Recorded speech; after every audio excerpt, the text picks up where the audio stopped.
सोचो, एक औरत बीमार है, वो बोलना चाहती है, लिखना चाहती है, लेकिन सोसाइटी कहती है चुप रहो, आराम करो, हम तुम्हारे लिए बेहतर जानते हैं। और धीरे धीरे वो औरत पागल कहलाने लगती है। Hello everyone, welcome back to my channel Sridev Suman Uttarakhand विश्वविद्यालय पीवाई की डब्बा विधि में आप सबका स्वागत है। आज हम पढ़ने वाले हैं बीए 4th सेमेस्टर का सबसे powerful feminist text the yellow wallpaper. हाँ, अगर आपको ये यूनिट समझ नहीं आ रही है तो बिल्कुल ये वीडियो आप ही के लिए है। वीडियो को इन तक जरूर देखें। अगर वीडियो को लाइक करें, शेयर करें, कमेंट करें और चैनल को सब्सक्राइब करना ना भूलें। तो चलिए शुरुआत करते हैं। तो स्टोरी स्टार्ट होती है द येलो वॉलपेपर। तो पहले हम स्टोरी का जो बेसिक चीज है वो जानेंगे।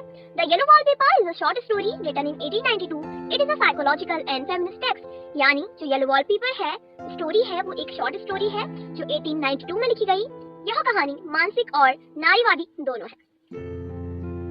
यह दिमाग की हालत दिखाती है और यह बताती है कि समाज महिलाओं के साथ कैसे व्यवहार करता है। तो इस कहानी की ऑथर है शार्लेट पार्किंस गिलमैन। तो इस कहानी की जो ऑथर है वो है Charlotte पार्किंस Gillman. Gilman was not only a writer but also a social reformer. She believed that marriage are patriarchal can destroy women mentally. यानी गिलमैन जो है वो सिर्फ लेखिका नहीं है बल्कि सामाजिक सुधारक भी है। उनका मानना था कि विवाह और पितृसत्ता महिलाओं को मानसिक रूप से तोड़ सकती है। और ये कहानी एक सेमी ऑटोबायोग्राफिकल स्टोरी है, यानी जो उन्होंने खुद झेला वही उन्होंने कहानी में लिखा। जो बैकग्राउंड है स्टोरी का, the story is based on the rescue और treatment where women suffering from depression and isolated and forbidden to write to work. यानी इस कहानी की पृष्ठभूमि रेस्क्यू और ट्रीटमेंट है, जिसमें महिलाओं को अकेला रखा जाता है और उन्हें लिखने पढ़ने से रोका जाता है। तो इस कहानी का सेंटर आइडिया बहुत सिंपल है। अगर आप किसी औरत की आवाज, आजादी और क्रिएटिविटी को छीन लोगे तो वो टूटेगी और सोसाइटी बोलेगी देखो ये तो पागल है। लेकिन सवाल ये है, पागल वो है या सिस्टम? जो स्टोरी की नैरेटर है वो वुमेन है। गिलमैन की जो स्टोरी है द येलो वॉलपेपर, उसको डिटेल में आखिर ये स्टोरी क्या है, बहुत इंटरेस्टिंग स्टोरी है, आपको बहुत मजा आएगा और आई होप आप सबको बहुत क्लियर होगा। मैं बहुत इजी वे में आपको बताने वाली हूँ। तो कहानी जो है उसकी शुरुआत होती है एक नाम ना बताई गई महिला से। उस महिला को बच्चा होने के बाद उदासी, डर और बेचैनी होने लगती है। आज की भाषा में उसे डिप्रेशन कहा जाता है। उनका जो पति जॉन है वो पेशे से डॉक्टर है। जॉन मानते हैं कि उनकी पत्नी सच में बीमार नहीं है, बस उसे आराम की जरूरत है। जॉन अपनी पत्नी को ठीक करने के लिए उसे एक पुराने बड़े से घर में ले जाते हैं।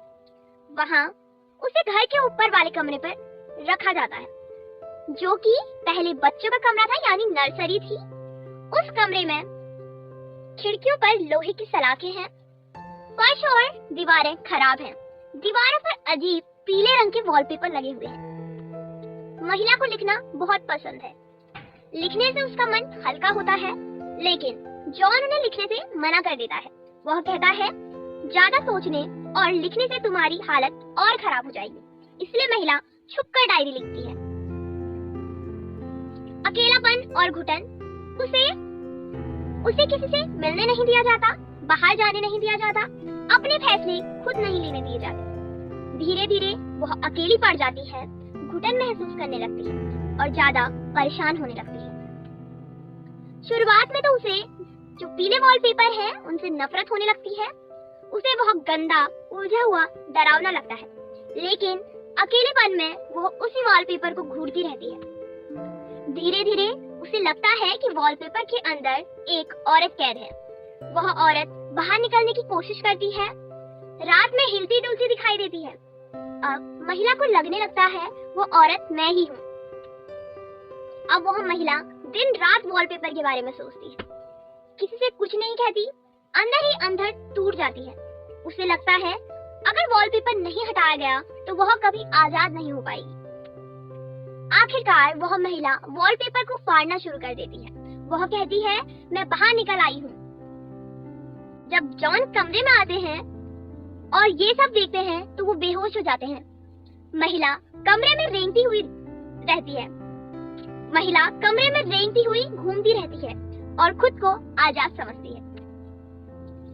तो ये कहानी हमें यह बताती है, जब किसी महिला की आवाज दबाई जाती है, जब उसकी रचनात्मकता छीन ली जाती है, जब उसे बच्चा समझकर नियंत्रित किया जाता है, तो वह मानसिक रूप से टूट जाती है।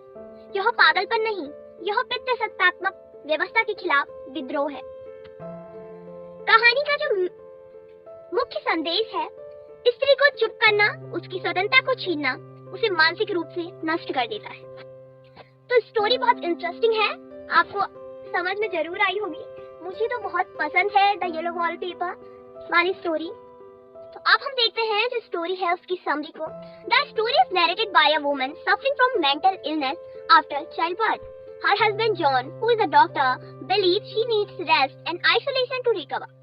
He takes her to rented house and confines her to room with yellow wallpaper. She is not allowed to write or express her feelings. Slowly, she becomes obsessed with the yellow wallpaper. She starts imagining a woman trapped behind it. Over time, she identifies herself with that woman. At the end, she tears off the wallpaper, symbolizing her attempt to break free from patriarchal control. Although she appears mad, it is actually her rebellion against oppression. तो कहानी की narrator एक महिला है जो बच्चे को जन्म देने के बाद मानसिक बीमारी से पीड़ित है। उनके पति जॉन है जो एक डॉक्टर है और उन्हें लगता है कि जो उनकी वाइफ है उसे आराम की जरूरत है, इसलिए वह उनके लिए एक किराए का घर खरीदते हैं और उन्हें एक जो कमरा है उस पर रख देते हैं। उसे लिखने, अपने विचार व्यक्त करने के लिए रोक दिया जाता है और उस कमरे पर क्या लगे हुए होते हैं, येलो कलर के वॉलपेपर, जो उन्हें पहले तो बहुत अजीब लगते हैं, लेकिन बाद में वो उसे घूरती रहती है। धीरे धीरे वह पीले वॉलपेपर से ग्रस्त हो जाती है और उन्हें येलो वॉलपेपर के अंदर एक महिला कैद हुई दिखाई देती है। बाद में वो जो उन्हें लगता है कि वो महिला और कोई नहीं, वो स्वयं है, वो उस वॉलपेपर को फाड़ना शुरू कर देती है और उन्हें लगता है कि वो आजाद हो गई। और ये स्टोरी जो है ये पितृसत्तात्मक नियंत्रण के खिलाफ उनकी बगावत का प्रतीक है। आई होप आप सबको द येलो वॉलपेपर वाली स्टोरी, शॉर्ट स्टोरी समझ में आई होगी। If you found this video helpful, don't forget to like, share and subscribe my channel. Thank you for watching and take care. Bye bye.